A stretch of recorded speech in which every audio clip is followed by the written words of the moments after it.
সামনে আসছে ঈদ উল আজহা, সবাইকে অগ্রিম শুভেচ্ছা। এই ঈদ আমাদের মুসলিমদের জন্য একটা খুশির দিন, কিন্তু আমরা ভুলে যাই যে এটার একটা ধর্মীয় অনুষ্ঠান বা উৎসব, আর এটার কিছু মিনিং আছে, এটার কোনো কাজ আছে।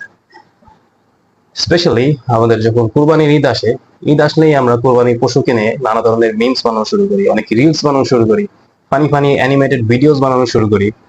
ইভেন আমরা ফানি ফানি নামকরণ করি, যেমন Ronaldo, Messi, Zayed Khan, even Donald Trump.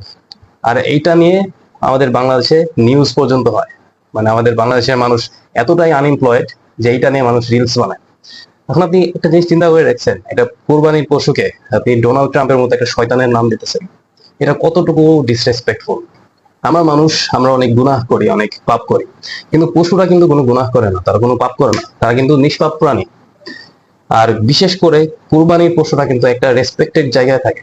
তাদের আমাদের রেসপেক্ট করতে হবে, তাদেরকে সম্মান করতে হবে, তাদেরকে ভালোবাসতে হবে, তাদের সাথে একটা বন্ড ক্রিয়েট করতে হবে, তাহলেই তো প্রকৃত কুরবানিটা হবে, তাই না?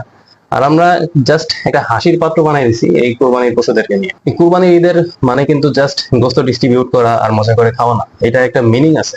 আর এটা বুঝতে হলে আপনাকে ইসলামের হিস্টোরি জানতে হবে, যা আমি এই ভিডিওতে এখন বললাম না। আর এই কথাগুলো আমি বলছি as an animal lover and of course as a Muslim.